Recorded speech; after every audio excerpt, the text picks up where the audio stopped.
And we are back live once again, September 1, a new month. Here we are on Seahawk Talk.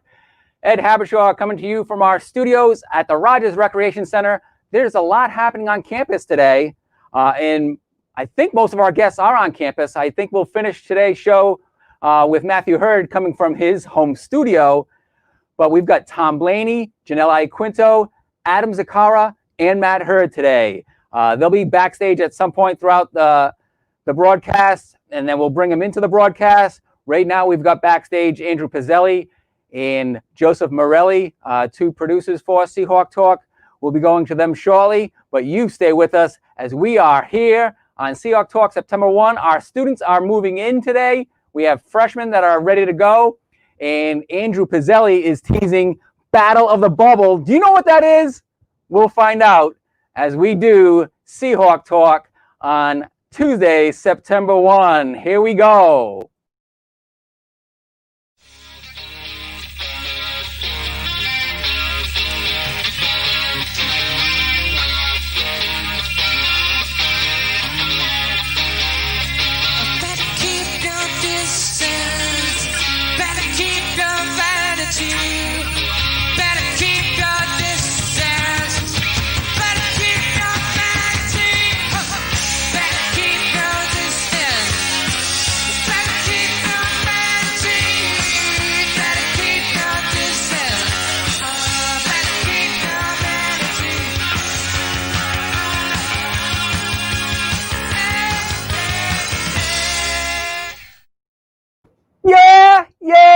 Yeah, the Shake.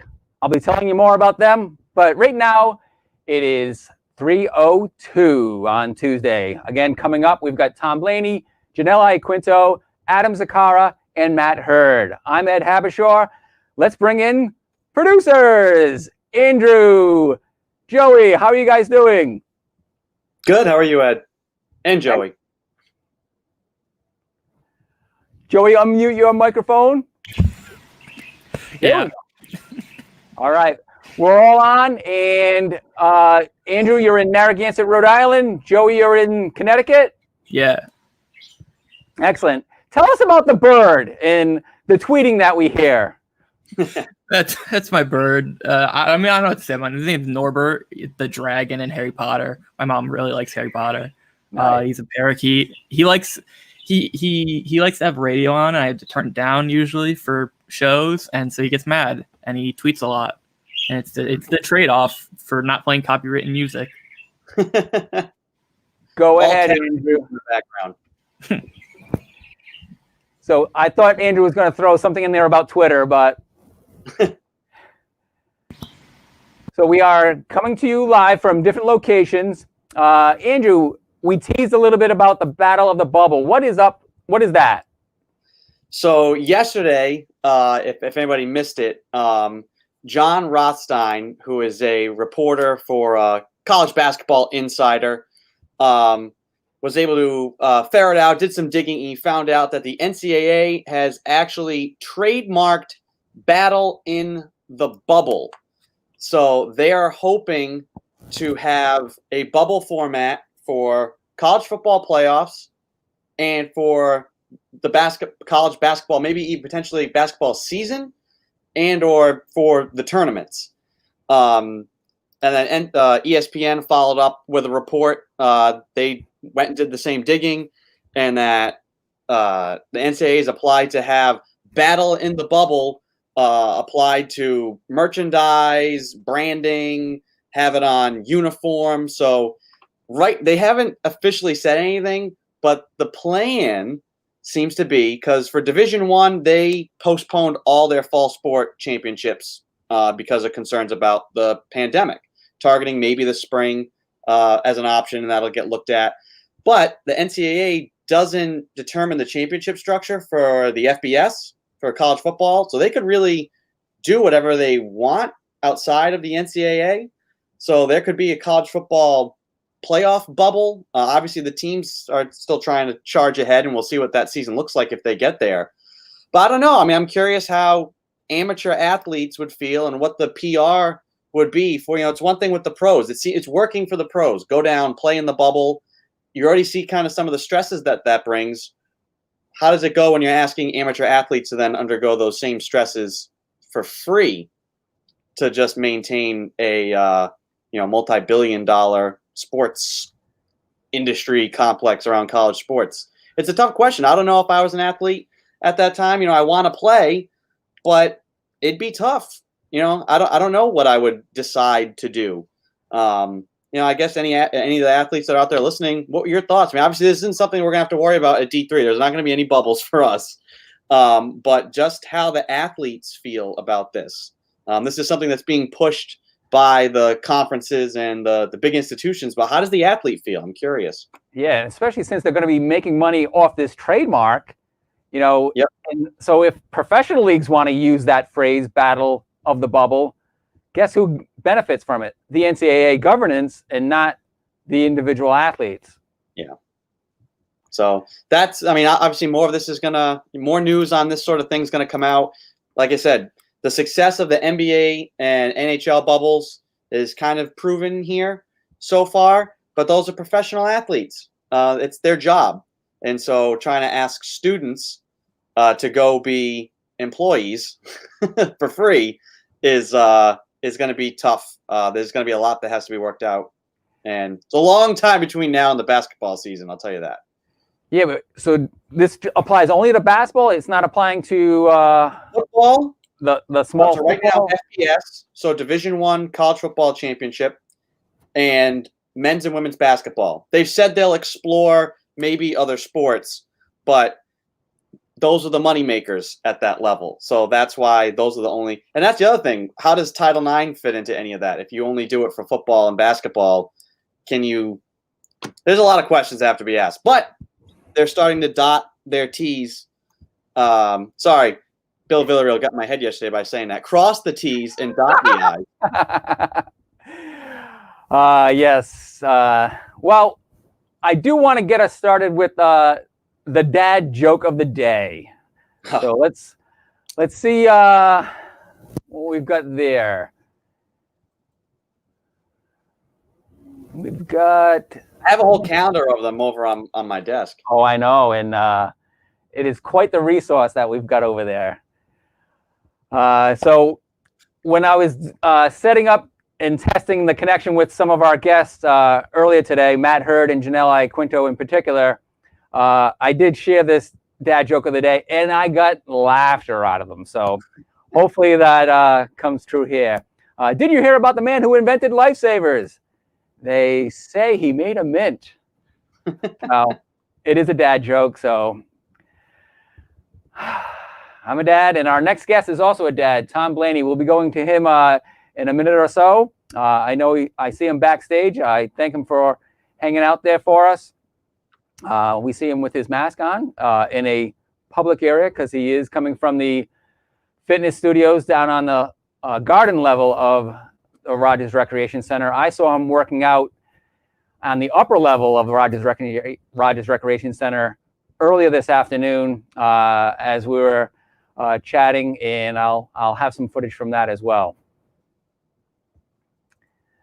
So, Joey and Andrew, we will see you backstage for the rest of the show, and look forward to having you join us back around 3:50 this afternoon as we wrap up. Yeah? We have to make sure we ask Adam Zaccara if he caught any pictures of that sunset last night, because it was incredible. Oh, where did you see it? From Narragansett? From Narragansett. Looking either way, it was awesome. So yeah. I know a lot of times I get a picture looking east, he gets a picture looking west. So it'll be interesting to see. I hope he was able to get out there and catch some of it. Joey, how did it look in Connecticut yesterday? I didn't see it. I got a forest behind me. There's no seeing the sun. All right. Well, good to have you guys on the show. We will take a short break and come up with Adam Zaccara right after this.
Our friend Catherine Wright performing in the Seahawk costume back in the springtime, preparing those videos for preparing folks to come back to campus. Today that happened. A lot of folks came back to campus. One of them is Tom Blaney. He's been here quite a bit over the summer preparing his area. Tom, how are you doing? Pretty good. So you messed up. We can't read lips, so we're gonna have to ensure that we have good audio, and we do have good audio with you. Well, we can have the good audio, and the only reason why I'm wearing the mask is basically to get everyone to understand it needs to be worn everywhere on campus. There's been mix-ups with people doing stuff. They're out on the grass doing workouts. It needs to be worn all the time, and we as a community have to obviously do a great job at it, so that we can stay open, so that everybody can use, the facility that I'm sitting in. Even if we get cardio, and I'm not going to remove my mask, because I think if we look over here, we got Coach Grinkin, but I can't get out of my own way. There we go. He's over there on the cardio. Now that equipment that's over there, Derek. that actually is going to go up into the main gymnasium so it can be used. If we keep it down here, that's six people that would use up the 10 that we can have downstairs. So to give better access, we're trying to move some stuff upstairs. Some of the bikes from the facility upstairs are actually going into the main gymnasium so that we can schedule their use and have more usability of our equipment. If we kept it in our two facilities, they're not big enough. The airflows, it's tough to get enough people through these areas. But we will be able to do 99% of what we've done in the past. There's certain workouts we can't just because of what we deal with. Upstairs, we have to go every third treadmill. Down here, we will be able to go like that as one person at each station. But once we get too crowded, you start having problems when we're down here. But right at this time, everything that we do is bookable through our bookings app. If I could actually get it to work on my phone, you can look at it real quickly. So it's right here. So it's pretty simple. Yeah. And that's going live. I believe Salve today will be putting something out today with how to use it. We're going to have QR codes set up everywhere that while you're working out, you can schedule something 48 hours in advance or 2 hours in advance. So basically to get 6 a.m. this following Tuesday, September 8th, you got to be on your phone or on your computer at that site, scheduling it at 6 o'clock. Then you can get that slot. At first, we're keeping it at 10 downstairs, 5 upstairs. We'll have people checking you in to make sure that you've actually signed up, that you should be in here. Any of the equipment that's up in the gym, that schedule's all over the place. So it depends on class schedules, when teams get in there, and basically, do we have enough staff to be able to handle all that? But there will be able to be some usage of that other equipment that's, extreme high intensity, that if we have people working out on that, we can't have anyone else in here just because of how hard you breathe while you're on it. So it's a high intensity equipment. When you are on it, we still require a mask. So two that I love, okay, most expensive one on the market that you can probably find, Under Armour. It's made to exercise with. It stays cool. It doesn't build up an enormous amount of moisture inside. You will on that equipment. When I did a fan bike the other week, there was a lot of moisture inside, so you might need to bring 2 masks. Another good one is actually the Adidas version. That's only 2 layers, but it dries really quickly.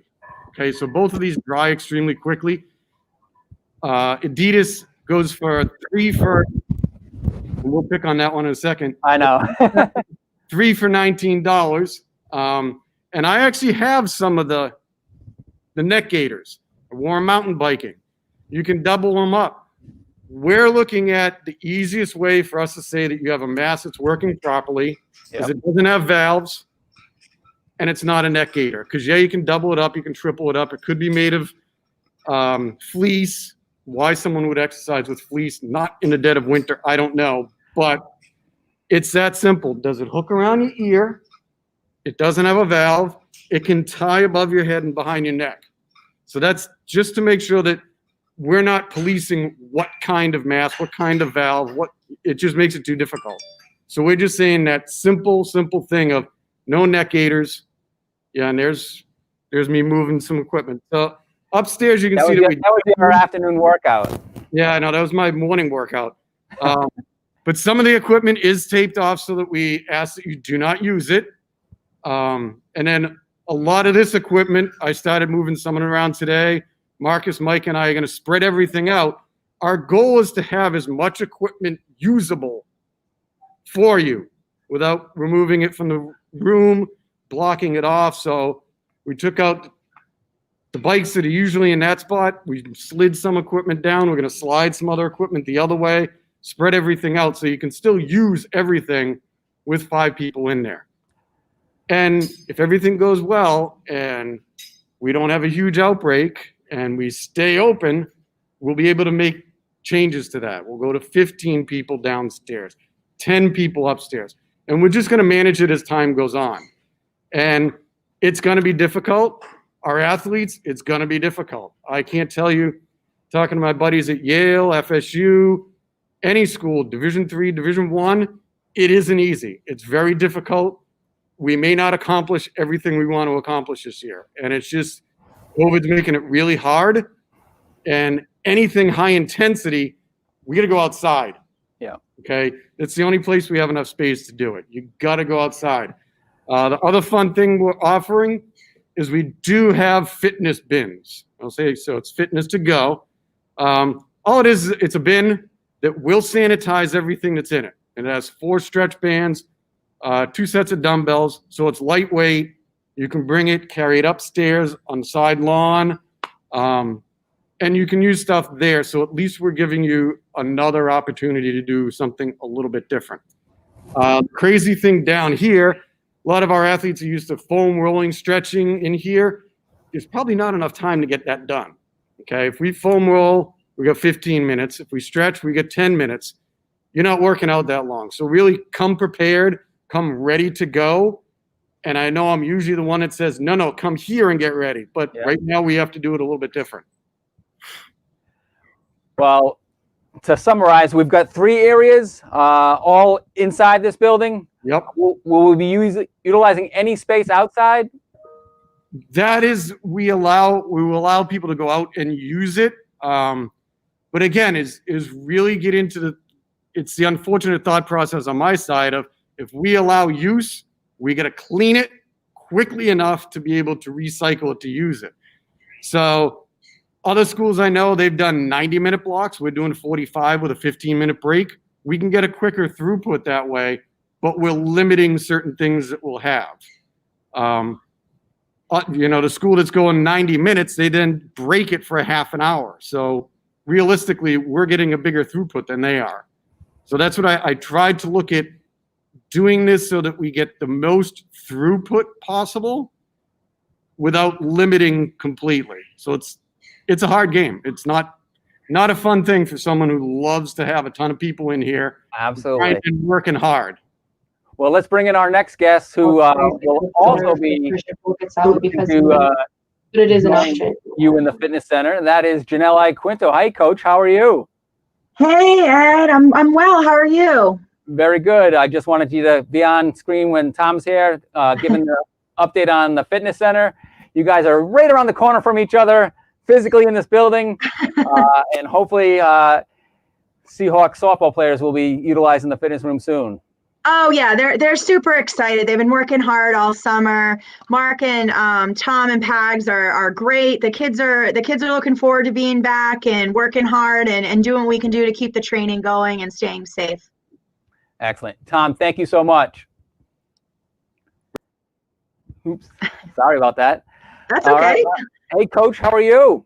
I'm good. How are you? I'm excited. SeahawkTalk is back for a second season. Too.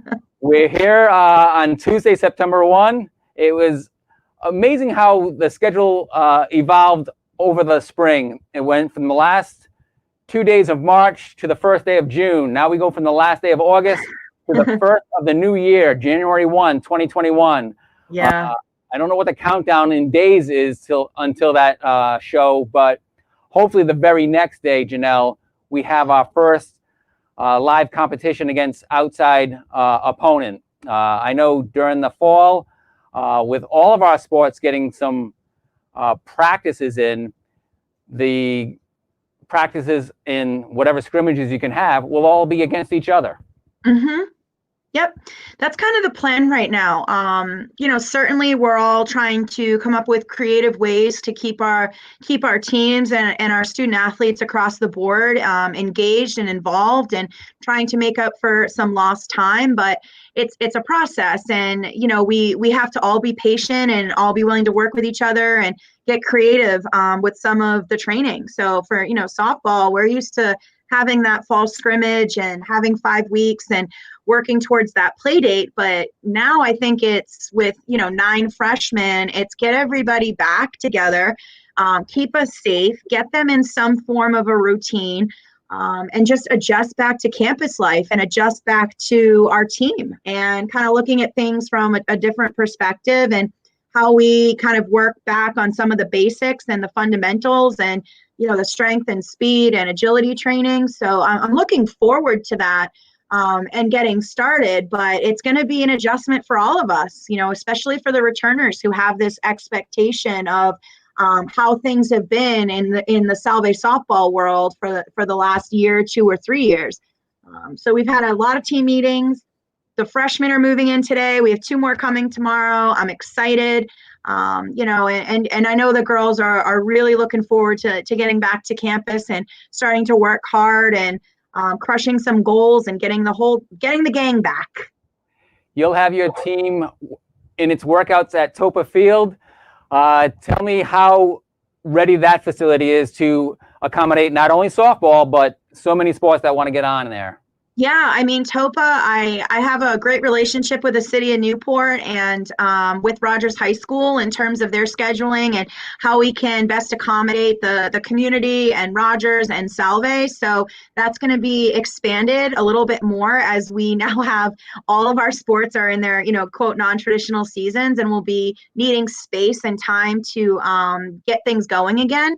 So Topa's ready. It's a wonderful space. It's large enough that we can accommodate many different teams and student athletes out there. It's just, I think, being creative with that space and having coaches work together in ways that maybe we haven't been asked to before, and just keeping all the student athletes first, and how we keep them engaged and positive and happy, and get our training done in a new way this fall. So it's probably going to be packed, packed within our COVID restrictions, of course, but lots of teams are going to be looking for space. And I think it's just going to be an awesome way for us to use Topa, aside, from just softball or football or the sports that tend to be out there in the fall, like soccer and whatnot.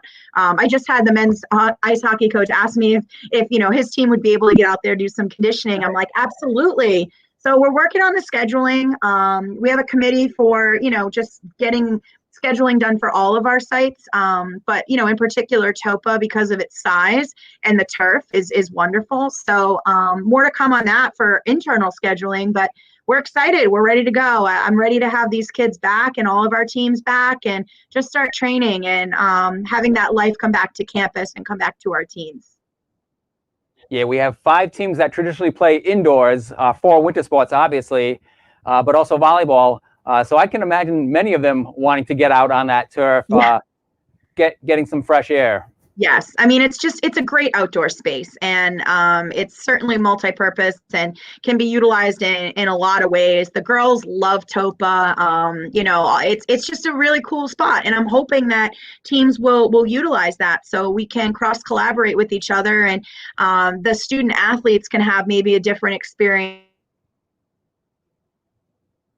in hockey or football, and just focus on our community feel and our community aspect, and have coaches using all of our strengths to help other teams out along the way. So I'm excited for it. It's certainly going to be new and comes with its challenges, but it's just great that we are able to have these kids back on campus, and Salve's in a position to start fall classes and get back to some sense of normal for us. And Coach, you get to greet a lot of people today as the freshmen arrived. You were helping out with the COVID testing. Yes, I was floating around the dorm and the check-in areas, waiting patiently for my 5 freshmen and their families to arrive. I've seen 4. I still have 1 more this afternoon, and I was doing some COVID testing again today. And it was just so awesome. You get these students and it's like, hey, how are you? Welcome to campus. Where are you from? What dorm are you living in? What are you planning to major in? And everybody's just so excited to be in this environment. And the fact that, the COVID testing team has done what they've been able to do in setting up the location, and it's awesome. And it gives some reassurance, not only just to these kids and their families, but to us as a staff, and to us as a community, that we're taking the necessary steps to be really safe and have a good system in place and have good protocol in place. So, we're all happy to help where we can, and it's just been a really cool way to connect with students again and to welcome everybody back to campus. Do you have a favorite mask from a functional standpoint and or a fashion standpoint? I have lots. My style has definitely been up there. The latest one that I've been getting a lot of compliments on is the pineapples. Ooh, People seem to love the pineapples, so I've been wearing this one a lot. And we have some great masks from Salve Athletics, and I have a couple of good tie-dye ones that I've gotten some comments on. But yeah, you got to keep it fresh. I'm known to have a really good sneaker game, so I think I have to make sure my mask game matches my sneakers and my outfits. My team and my players won't let me slide on that, I know. Coach, the last time we saw you on Seahawk Talk, you finished with a splash. I'm not going to ask you to do that today, but show me your sneakers. Show me my sneakers. Okay, we've got some blue Nikes, Ooh, some brand new Pegasus. We're good to go. We've got our Salve gear on today. I'm just excited. It's a beautiful day in Newport. Kids are happy to be here. It's been awesome to see the community come together and different departments. Admissions is out, talking with families and just all the leaders. I saw a picture of Dr. Armstrong moving boxes or something from earlier today. It's a really cool day. So thank you for having me. Look forward to Seahawk Talk Season 2. We'll have some good guests coming. Can't wait.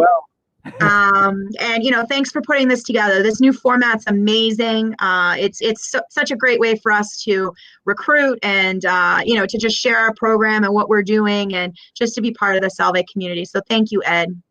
You're welcome, Jannelle. I always love having you on, and certainly we'll have your guests. And like we said in our email, we can have up to 10 people on screen, which would mean we could have 9 players of yours, and then you as the host, and then Andrew, Joey, Michael, and myself, we'd be off. We'd be out. We'd have the day off. Or at least 10 minutes off.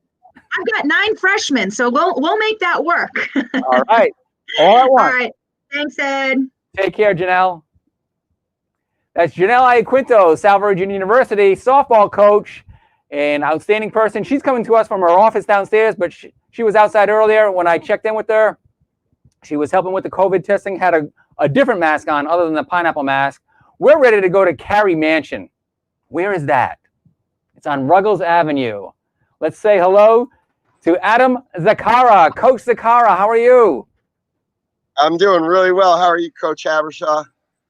We can Do I see need to you make well, any adjustments?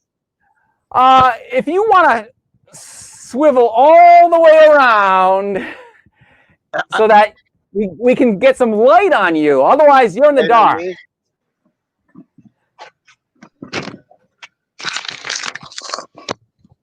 Is this better? While Adam does that, let us show on screen some fun things that are happening at Leroy Avenue. You're on Ruggles Avenue, correct? Yes. Yes. We're going to show on screen what's happening or has happened at Leroy Avenue. Excellent. And I can fix this. Yes, and that is a wonderful upgrade to the 6 tennis courts on our campus. You've got 3 tennis courts at your location that you use for your private training. But here on our campus on Leroy Avenue, nestled inside the L-shaped building of the Antone Academic Center, is this wonderful facility. Yes. So I came all the way across 3 courts to see, and it's really? still dark. Still dark? Well, yeah, you've got a building that's blocking the sunlight from you. Oh, boy. All right. I think I see an opening over here. Hold All on. right, we'll show some more footage from the tennis court. Here we are on court number 6. Now, this court that I'm showing right now, Adam, Yes. at nighttime, there's a security light on the Antone Academic Center that shines down on this court. We can play nighttime tennis, believe it or not. Oh, I'm that looking is forward to excellent. that. Especially for those matches that go a little later. I think that's great. So I don't know, Yeah. Coach. Trying Speaking to find of- a happy spot here for you. Well, yes, keep doing that. And then speaking of light, I want to bring in our producer, Andrew Pizzelli, who's a big fan of your photography. He does a lot of photography himself, and he wants to talk about sunset with you. Okay. You might. I can't hear him.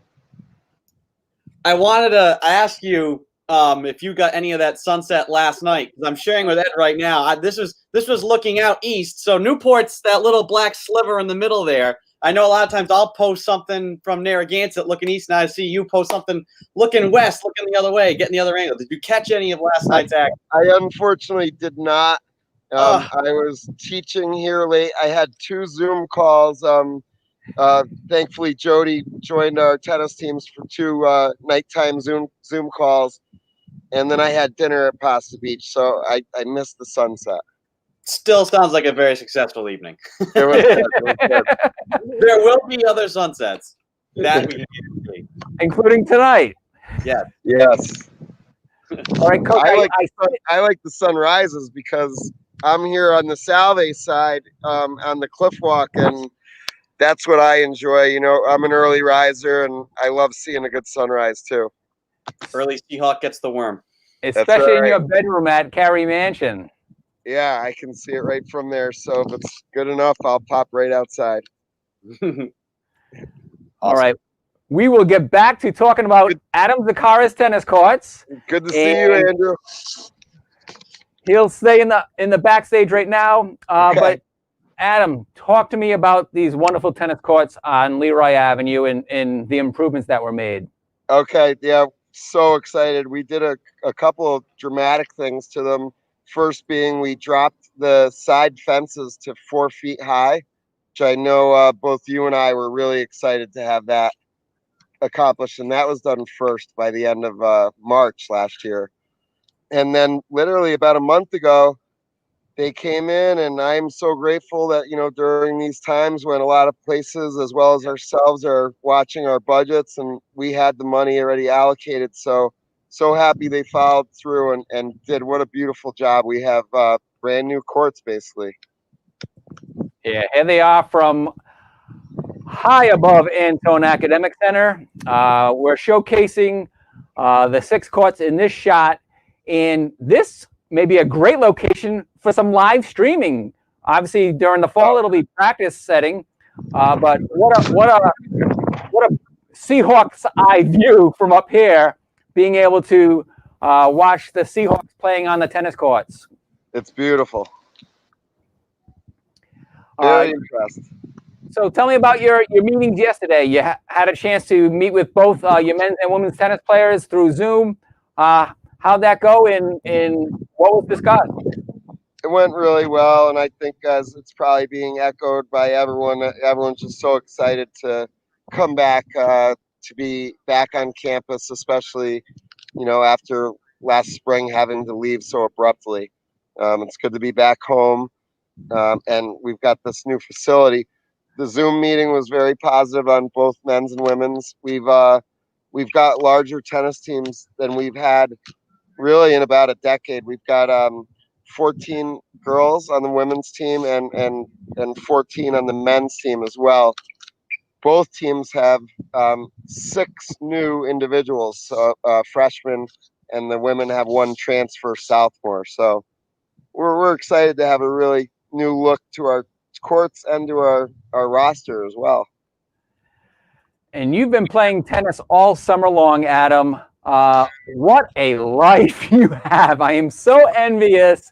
The opportunity to wake up at Carey Mansion, shower, get out on these courts. You fix them up, and you've done a lot of programming there. Talk about how busy you've been. It really skyrocketed this season. I'm very grateful. This has been my 3rd year. We started a nonprofit here on these 3 tennis courts on Ruggles Avenue in 2018. We got approved, and this is the completion of our 3rd summer, and we really almost tripled our amount of attendees. We also have 2 special needs programs, a wheelchair and a program for youths with autism, which has just been really gratifying for everyone. Now, our producer, Joey Morelli, says, I don't understand why, but Newport is obsessed with pineapples, so what's on your hat makes sense. Talk about the integrating pineapple with the tennis racket. I was watching the previous interview, and I love that mask that she had with all the pineapples. So I wanted a nice logo for the business. The nonprofit that we started is called Newport Tennis and Fitness, and I have a friend who does logos. His name's Phil Easton. He owns Legend, is the name of his company, and I asked him to do a tennis design that had a Rhode Island theme. And I had originally asked for an anchor with a tennis racket coming up out of the anchor, and he came back with this, the racket with a pineapple coming out, which is, as we know, the welcome symbol, and has been part of Newport's history with the shipping history, and ship captains used to have a pineapple out at the door, meant that they were welcome to lodge there. And it tastes great. What's that? And it tastes great. Yes. I love pineapples. Me too. I'm a big pineapple fan, and I'm sure our next guest, Matthew Hurd, also is a big pineapple fan. You have an opportunity to work with Coach Hurd, as he is our track and field head coach, women's track and field at the time. We hope to add men's track and field to it, so he can be a dual sport head coach like yourself, men's and women's tennis. But you had a great relationship with Matt in terms of bringing in your equipment for both men's and women's tennis, and I'll bring in Matt Hurd right now so we can have a nice crossover. Oh, good. Coach Hurd, say hello to Adam Zaccara. Hey, Coach Hurd, good to see your face again. Oh, Adam, my pleasure. You look great. Thanks. Yeah, I'm out here in the sunshine in the middle of a lesson, but I've got the teenagers here. They're playing some challenge matches, and then I'm going to get back with them for 15 minutes or so. Well, I'm staying inside away from all the viruses, so I admire you. Well, we've been taking a lot of precautions, and I've actually had 2 tests done, and the nice part is the groups that I have here have been the same groups week after week. So we're feeling pretty safe over here. And that footage that we showed earlier of the tennis courts, Adam and Matt, was August 3. Today, as you drive by the tennis courts, I see those beautiful white benches that you had at the end of last year's women's tennis season ordered. They're right now on the courts, ready to be laid out on their respective courts. I did a walkthrough yesterday, and I noticed the same thing. And I was going to start putting them around, but I'm going to wait for someone to help me. It's better to have two on that. They're 6 feet long, so I didn't need to strain my back on that. And I tell you, I was doing registration for all of our COVID tests, and we had a male student athlete, a tennis player, coming in to get his test, and he was just drooling over the new courts. Oh, good. Painted and all of new fencing and everything. They look spectacular. Even from where I was standing, which was about like a quarter mile away, I could still see them, and they look tremendous. Yeah, it was quite an upgrade, and we're very lucky.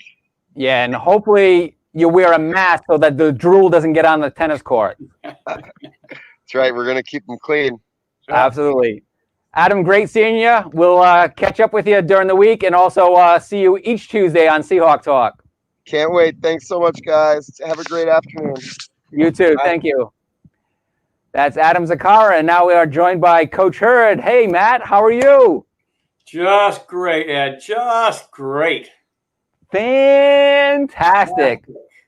You're in your usual spot, which is home, but your usual spot on Tuesdays during Seahawk Talk. When we had it in the spring, it was during your actual season. Obviously, it got postponed, and then so much of what we did with you was to focus on the athletes that were graduating and then also look at next year. Well, officially today, next year has arrived. It's September 1, 2020. So we're in the 2020-2021 academic year. Hello and welcome to Seahawk Talk in 2021. Matt, you named captains. Tell me about the process that you went through and why you chose what you chose or how they were chosen. Well, I've coached long enough so that I've come to the realization that even though coaches think they know what's going on, a lot of times they don't. And so what I do is I tell my team they're the ones who are choosing their captains. I've got a big vote, and if they choose somebody who I think is entirely inappropriate, then I will. I know something that they don't, so then I will say no. But so they vote. That never happens, though, right? It rarely does. I can't remember a time when they haven't chosen really good people because they know their teammates. They know them quite honestly better than I do. I know maybe some parts of them, but they know them better than I do. So that's why I give them the choice. I list everybody on the team. Well, regardless of whether they're, juniors to freshmen, and they choose. I give them each 3 nominations, and they have to justify why they're choosing this person. And you get some admittedly fairly interesting justifications, but so yeah, this group is like the rest of them in that they you look at them and you say, yeah, good job. Of course, I will say too that they're not. I can't think of anybody on the team who wouldn't do a good job, So because we're all spectacular, but anyway, so these 3 are really terrific. Let's take them each alphabetically. Cat Bruce. Cat Bruce. Well, yes, there she is, number 434. Cat is she's a strong runner. She's not necessarily the quickest person, but she makes up for it by a huge amount of effort. Just lots and lots of training. She is, to typically training for a marathon in the background of her competitive seasons. So mileage is what she does, and in endurance races or aerobic activity for running, it's just distance and time equals performance. That's an easy formula. The longer you run or the longer time you run, the better you get.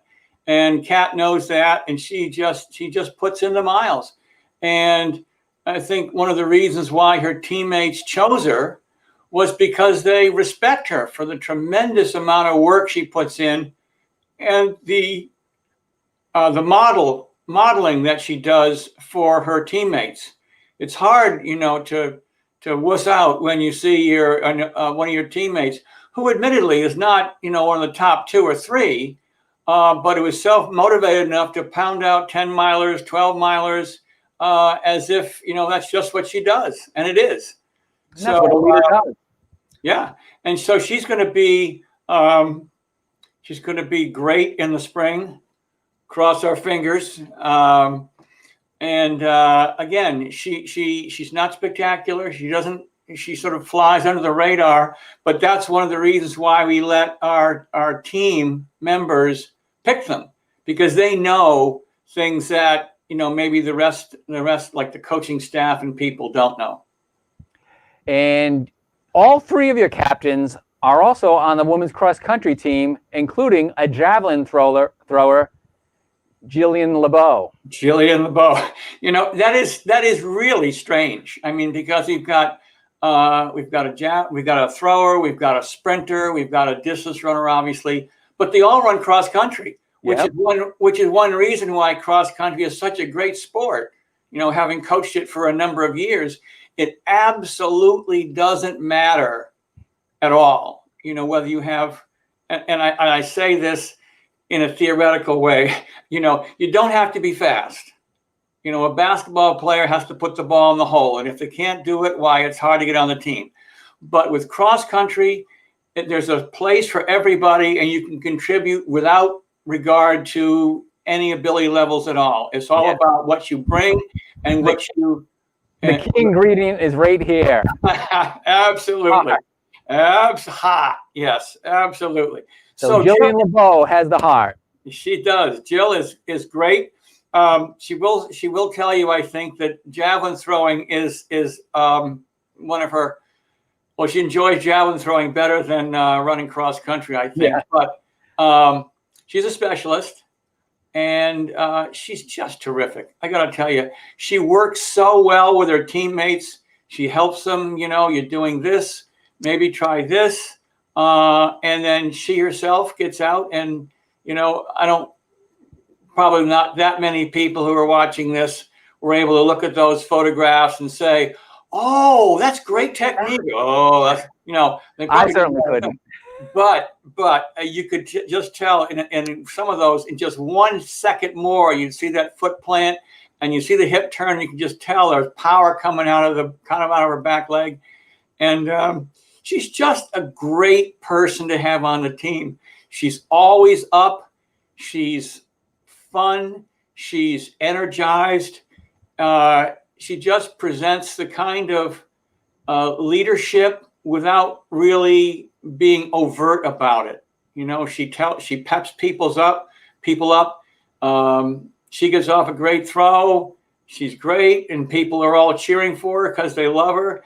And then if she gets off a dud, which can happen easily in the javelin, okay, let's go after the next one. And so she just provides the kind of culture, I guess. She brings a culture with her which is just infectious for the other members of the throwing squad, and in fact for almost everybody else, because they all know each other. And she's a nursing major. Yeah. In fact, when I talked to her last spring about how remote learning was doing when you don't have hands-on clinicals, she said that the nursing department has come up with this cadaver, sort of online or virtual cadaver, which you could test on. And she said, it's great because if you make a mistake, they don't die. You know, you can try again, which is a great attitude to have, if you're a nurse. And I don't know about Cat Bruce, but I know both Jillian and Maggie have jumped out of a plane during their cross-country preseason, including the day of a race. Talk about the daredevil style of your sprinter, Maggie McCarthy. Yeah, well, I mean, God bless her. Maggie is when I say she's one of a kind, she really is. She has got only one speed, and that is foot to the floorboards. She always has to run first when we do intervals because if not, she'll plaster people on the track as she goes by them. I can absolutely see her jumping out of a plane. It's just a part of who she is. She's fun. She's engaging. She's just, everybody loves her. I mean, the only person who did not vote for her for captain was Maggie. Everybody. Well, I know. What was she thinking? But we want unanimous. Yeah. Well, I guess that's about as close as we get. Although, yeah, I mean, they all love her, and she's so completely unassuming. She really is. Oh, geez, shucks, Yeah. But she just competes with everything she has. And one of the real shame of last spring is that she looked better in practice than she ever has. And I was oh gosh, she's gonna go. And she didn't get a chance. But we'll get it this year. Yeah, and she'll have again the ability to work out with Kat, Jillian, and the rest of their cross-country teammates in preparing through that season. Obviously, sprinting and cross-country are completely different exercises, but one thing I know about Maggie McCarthy, she's from Yorktown Heights, New York. Yes, now, she is. Andrew Pizzelli wants to know a question, and we'll bring him into the stream as well. Are you excited for the New York Football Giants season? Cautiously optimistic. We got an offensive line that looks like a sieve so far, so it's hard to tell. But with any, you're muted, Andrew. So I didn't even hear the clap. But Are you happy to have the clapper, Mr. Jason Garrett, on the staff? Does that ooze confidence for you? Well, since he was a Cowboy coach for I can't tell you how long, even though he was a Giant, and they say once a Giant, always a Giant, it's gonna be tough. They just don't give me any sideline shots, and I think I'll make it.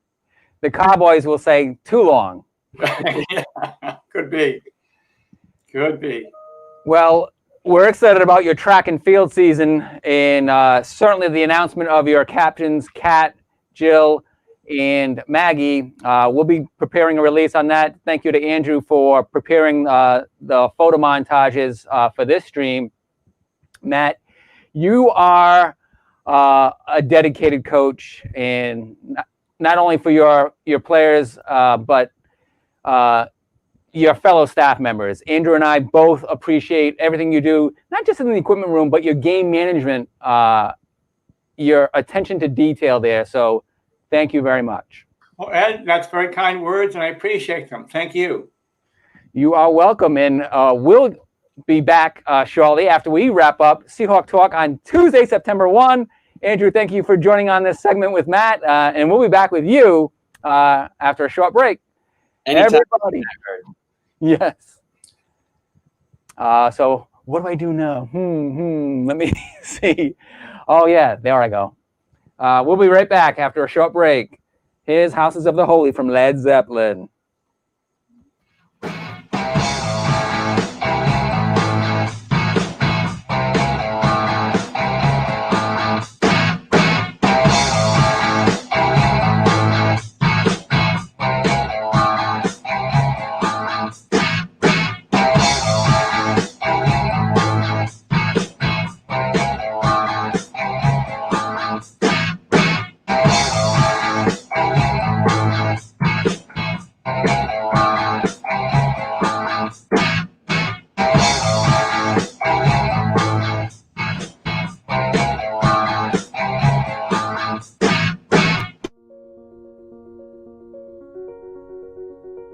It wasn't easy leaving.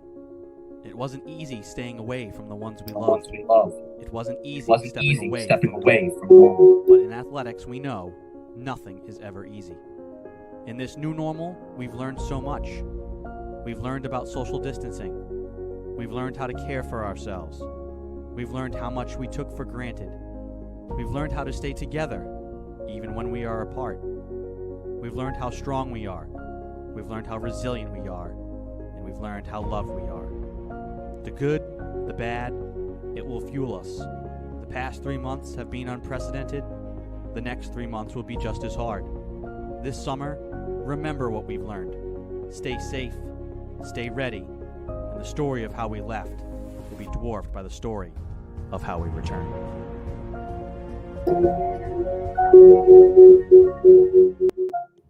Thank you to Andrew Pizzelli preparing that return back in the spring. We have returned, folks. Tell us how you are anticipating the return of our students who have started to arrive today. Joey and his classmates will be coming back at the end of the week. I'll let Joey go first. I mean, this is all on. We talked about it a little bit yesterday. It's all, and I've talked to people. It's all about. We're all in this together, but really, it's on you guys. It's on the students. So I'll let. Yeah. I don't know. We're coming back next week, and man, it flew by though. Like I thought I had another week, and I was talking to my friends about it. I was like, oh wait, no, I'm going back next week. So I had to change some plans around. Like, oh, I was misscheduled, but yeah, I'm hoping. I think I don't remember if this was on or off camera yesterday. We were talking with Mike too. We're like, the students like have to try like so hard not to just mess things up. Yeah. Like, please don't. Like, just I want to stay. I don't want to have to go back home. I've been in the same room for like 6 months. I'm going to go insane. Groundhog Day. Yeah. It's like, it's the same thing every single day. I want something different. Like, I want to go back to school. I want to see my friends. I got to see my home friends for the first time in 6 months, like the other day. And I'd like to be able to see my college friends and like, just please, wear your mask, social distance, do all the things that Salve keeps emailing us. Just don't mess it up. Yeah. I think it's one of those things where I think a majority of people, when you talk to them, everybody gets it. Unfortunately, it could be one of those situations where the few ruin it for the many, and just hopefully that there aren't too many of those few. So I think by now I think like what Tom said at the beginning, like I'm wearing this mask just to hammer home again. Mm-hmm. Just wear the mask. Just do these simple things. I think it was University of Syracuse put out a release. This was 2 weeks ago when they came back, and there was a big party on campus, and their president wrote a pretty scathing statement. It was just like, everybody expects you to fail. Prove them wrong. Be better. Be adults. Prove the people wrong who expect this to fail. And I think most of us have been should all be up here. This fingers crossed that all the work that's been put in for the last 2 months, 3 months to get us to this point, that everybody can be on the same page. So.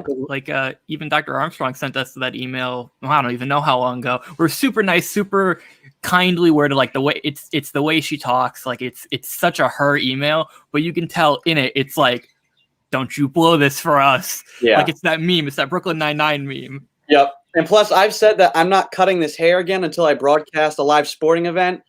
So January 2. I'm aiming for a January 2. Maybe we do Seahawk Talk for a couple of. We have a live. We do a haircut. Oh yeah.